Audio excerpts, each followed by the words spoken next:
Wow, thank you, Jeff. If I had a science teacher like that in high school, I might have done a little better on my AP chemistry homework or AP chemistry exam. Let's give another round of applause to Jeff, right?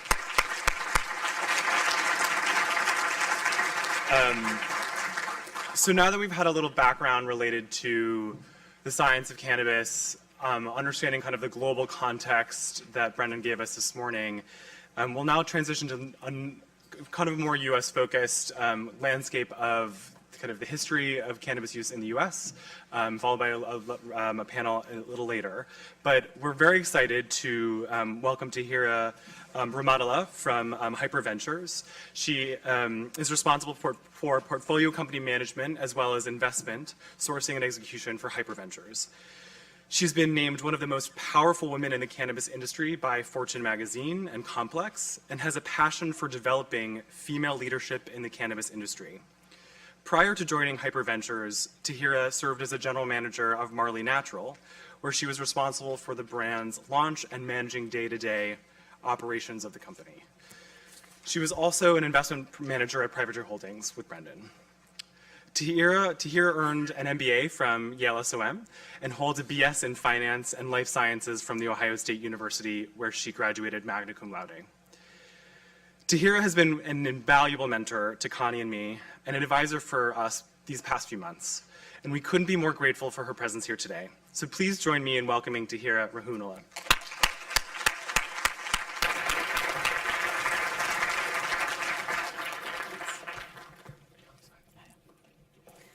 I don't have any slides, so you can just look at me. Thank you guys so much for being here today, and obviously thank you to Connie and Billy for putting this on. As an alum, it's so exciting to see this be the first conference for a business school. And for those of you who've never planned a conference, it's really difficult, so props to Connie and Billy for being students and doing this. Very impressive, and make sure you talk to them throughout the day because they are amazing.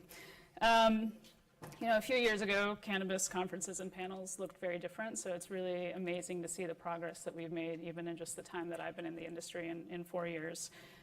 You've already had the opportunity to hear from Brendan and Jeff about, you know, business and scientific sides, and there are a lot of amazing topics that we'll cover throughout the day, but before we get too far, I think, to the present and future of cannabis, I think it's really important to take a step back and look at the history of cannabis and like the deep history of cannabis and how it came to be illegal in the US in particular. How did it go from being a very normal resource to something that was very counterculture, completely outlawed, and now to something that has fueled this massive industry globally?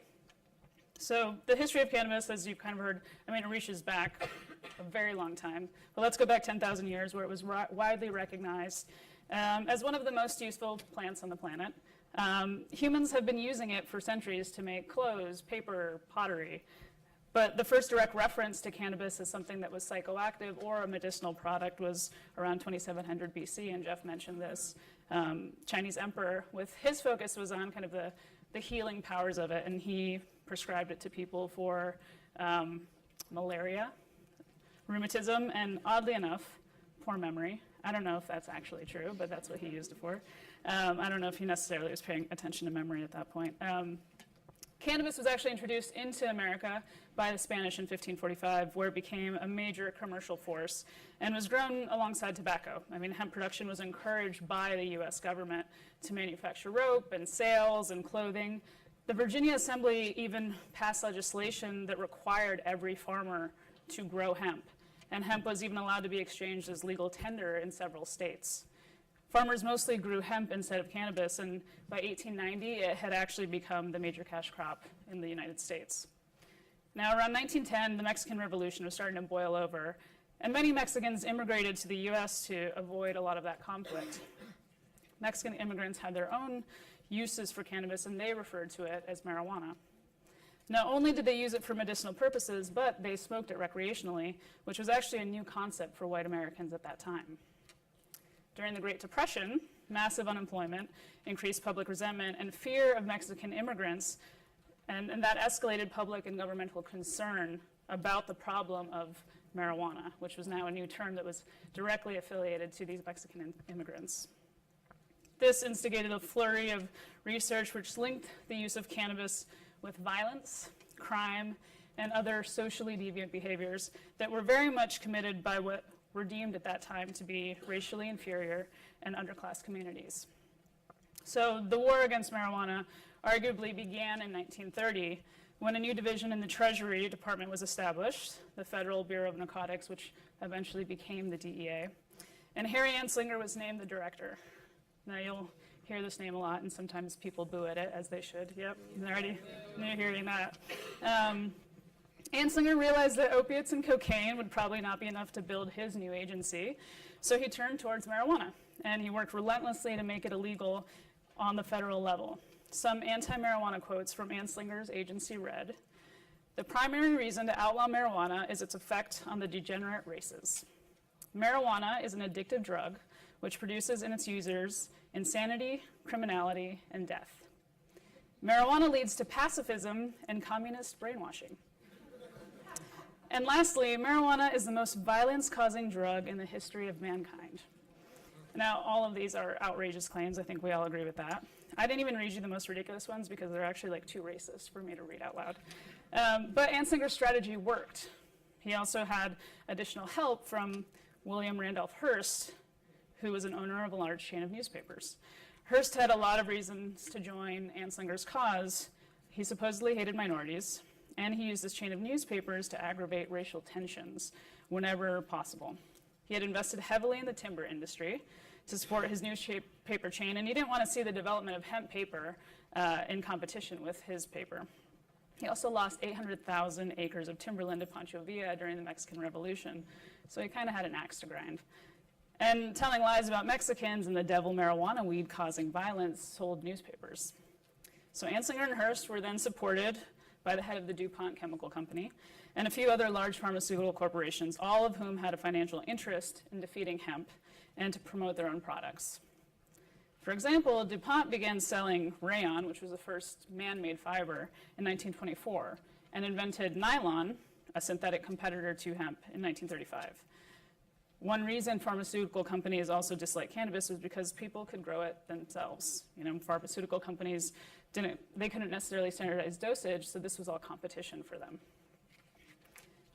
So these US economic and political powerhouses teamed up to form the Marijuana Tax Act of 1937. The act placed a tax on the sale of cannabis and testified to the many harmful effects of it. During the hearings before Congress, the committee chairman stated, "High school boys and girls buy the destructive weed without knowledge of its capacity of harm, and conscienceless dealers sell it with impunity. This is a national problem, and it must have national attention. The fatal marijuana cigarette must be recognized as a deadly drug, and American children must be protected against it." So with that, in 1937, the act effectively prohibited cannabis at the federal level. Although medical use was permitted, new fees and regulatory requirements really curtailed the use of it. And then over the next few decades, a lot happened around cannabis and hemp, some good, some very bad. In 1944, the New York Academy of Medicine issued a very extensively researched report declaring that, contrary to earlier research and popular belief, use of cannabis did not induce violence, insanity, or sex crimes, or lead to addiction or other drug use. However, from 1951 to 56, federal laws were actually enacted which sent mandatory sentences for drug-related offenses, including cannabis. A first offense cannabis possession carried a minimum sentence of 2 to 10 years in prison with a fine of up to $20,000. Now, $20,000 in 1951 is about $200,000 in today's dollar. So that's how hefty the fine was, in addition to jail time. In the 1960s, changing political and cultural climate was reflected in more lenient attitudes towards cannabis. Usage became widespread in the white upper middle classes.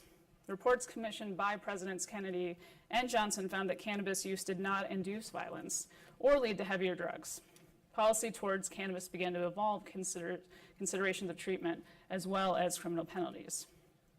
In 1967, President Johnson's Commission on Law Enforcement and Administration of Justice stated, "The Marijuana Tax Act raises an insignificant amount of revenue and exposes an insignificant number of marijuana transactions to public view.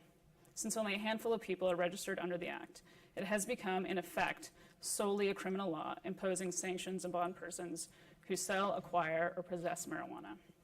As a result of that, part of the act was actually ruled unconstitutional.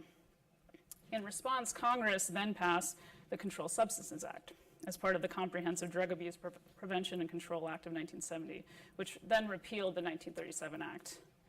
Congress also repealed most of the mandatory penalties for drug-related offenses. It was widely acknowledged that the mandatory minimum sentence of the 1950s had really done nothing to eliminate the drug culture that embraced cannabis throughout the 60s, and that minimum sentences imposed were often excessively harsh.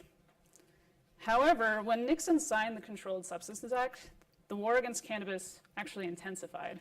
The bipartisan Schaefer Commission, appointed by President Nixon at the direction of Congress, considered laws regarding cannabis and determined that personal use of cannabis should be decriminalized. Nixon, however, rejected the recommendation. So we covered this a little bit. Both Brendan and Jeff touched on the classifications and the schedules. So the Controlled Substances Act created these 5 schedules, which are classifications. So varying qualifications for different substances. As you saw, cannabis is considered a Schedule 1 narcotic, which meant that these substances, highest potential abuse and no accepted medical use. Obviously, this goes against everything that everyone knows. In contrast, cocaine, meth are Schedule 2 drugs, meaning they're considered less dangerous and definitely not as dangerous as cocaine. And Xanax and Valium are Schedule 4 drugs, defined as drugs with very low potential for abuse and a low risk of dependence. Now, I'm going to let you guys think about that for a second. Cocaine, meth, and Valium, still today, are considered less harmful than cannabis, according to our government. I mean, it's crazy that that is still the environment that we live in when we all, I think, inherently know that that is not true. The 1980s brought the war on drugs and the zero tolerance climate of the Reagan and Bush years, which resulted in the passage of much stricter laws, mandatory minimum sentencing for cannabis possession, and heightened vigilance against smuggling at the southern borders. President Reagan signed the Anti-Drug Abuse Act in 1986, instituting mandatory sentences for drug-related crimes. Possession of 100 cannabis plants received the same penalty as possession of 100 grams of heroin. A later amendment to the Anti-Drug Abuse Act established a 3 strikes and you're out policy, requiring life sentences for repeat drug offenders and providing for the death penalty for drug kingpins. However, as all these terrible things were happening on the federal level, states were also starting to make their own decisions. Starting in the 1970s, 11 states decriminalized cannabis, and many others reduced their penalties. Oregon was actually the first state to decriminalize cannabis in the 70s, reducing the penalty for up to 1 ounce to a $100 fine. Finally, in 1996, California voters passed Prop 215, which allowed for the sale for medical use of cannabis for patients with AIDS, cancer, and other serious and painful diseases. This law clearly stood in tension with federal laws prohibiting possession of cannabis, but other states like Alaska, Oregon, and Washington eventually followed suit. And the rest, as they say, is kind of history because, as we already know, 30 states plus DC have legalized medical cannabis. 9 states have legalized recreational adult use in the US, and we know that many, many more are on the horizon. So what does all this mean now for the future? Once an industry that few wanted to touch for fear of legal repercussions and reputational risk, now the industry has been flooded with new businesses. They're new business ideas, they're wealthy investors. And if you think about it, cannabis is a confluence of so many different social forces. There's history, there's public health, there's medical research, economic opportunity, innovation. The list goes on and on. It's an industry that crosses gender barriers, socioeconomic backgrounds, religions, political views. And in my opinion, there are few, if any, other industries that really bring together such a diverse group of people and ideas. This onslaught of legalization and policy change has led to the need for a variety of businesses.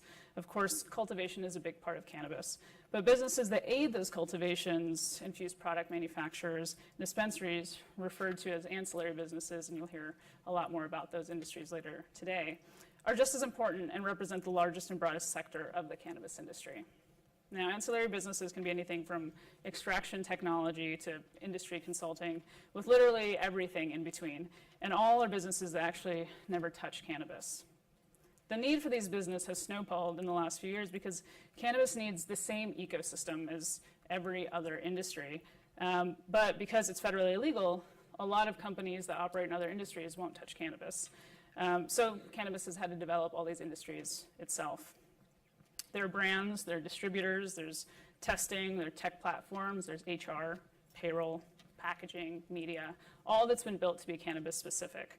And as we kind of seen earlier too, there used to be primarily just flower, but on the whole, less people are smoking flower than other products in that group. Although it's still the largest group that's out there, other groups are starting to grow quite wildly. I mean, everyone now is vaping or drinking or dabbing or applying an ointment or taking a pill, because cannabis exists in all of these forms now. There are products for athletes, for soccer moms, for aging communities. I mean, there are even products for your pets. And that's just in cannabis. There are also hemp and CBD only products, and most of this didn't even exist a few years ago, at least not at the scale that we're seeing it now. Once thought to be either medical or recreational, cannabis is also part of this growing wellness industry. Adults of all ages are experiencing the benefits of cannabis, and the numbers are growing. Many adults are actually turning to cannabis as cleaner, healthier substitute for smoking or drinking. Consumers are also trying CBD as a natural and non-pharmaceutical form of relief. Less prominent now are the tie-dye bongs or dancing bears that I think we all associate with the industry at times. But instead we see an array of alluring products and amazing design. And of course, for all the products that are the good products that are out there, there are also some pretty bad ones. And as the industry matures and legality changes, a lot of companies won't survive, but that's normal. This is the new industry and things change every single day. There's still also white space for certain types of companies to develop or to do better what another company is already doing.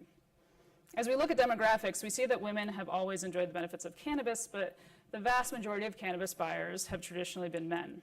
Improved access and safety, combined with an expanding menu of brands and products specifically for women, has enabled women today to easily get the products that they want. Ease, which is a San Francisco-based tech company that provides delivery service technology to dispensaries, tracks cannabis use across its markets. And in 2016, the number of women using Ease went up 32%. The company also reports that the modern marijuana consumer spends more on cannabis per year than the average American spends on personal care, alcohol, and tobacco combined. According to the same study, 13% of female Californian cannabis consumers surveyed had stopped drinking entirely, replacing it with cannabis. The total percentage of orders from baby boomers increased 19% year over year, which is the largest growth among any generation on Ease's platform, closely followed by Gen X, who increased by 13%. Now, this trend suggests that a significant portion of the industry's growth is actually due to people looking for wellness and therapeutic options. Ease also reported that in California in 2016, its customers placed an order every 30 seconds. In 2017, that number actually increased 200%, resulting in an order every 10 seconds. So in the time it took me to actually read that sentence, 2 people placed orders on the other side of the country, and it's only 7:20 in the morning there. I think that's why people on the West Coast are so happy. So with all this rapid change, it's important to stop and think about some of the issues that cannabis legality brings to light. For one, federal law is constantly clashing with state laws. For example, banking. Banks are fearful of taking money from cannabis-related businesses due to the potential for money laundering.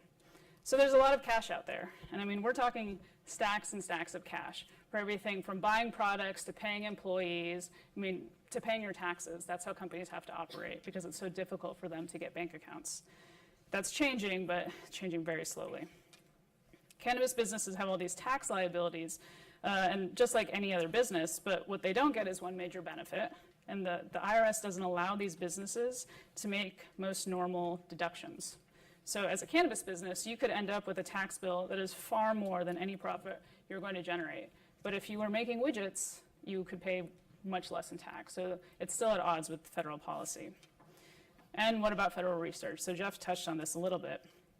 Medical efficacy of cannabis needs a lot more research. I think we all agree on that. The problem is it's very difficult to do that because, again, federal laws are standing in the way. In order to study cannabis, you need approval from 3 different federal agencies, which, given the way our government works, that can take a while. One scientist actually had to wait 6 years to start a PTSD study. And if you're conducting federally approved study on cannabis, you can only get it from one location, and that is the University of Mississippi. Now, I don't know what you guys know about Mississippi. I hear it's lovely. But I don't think I've ever considered that it's the epicenter for finely grown cannabis. I'm pretty sure Mississippi doesn't consider itself to be the epicenter of like finely grown cannabis for studying. So if you are a researcher in California, which has cannabis grown all over, you still have to get it from the University of Mississippi to do a research project. It doesn't make any sense. Cannabis also brings to light the critical need for social justice and policy reform. Decades of arresting people for buying, selling, and using cannabis has hurt more than helped society. And minority communities have very much disproportionately been affected by the harsh criminal penalties of prohibition.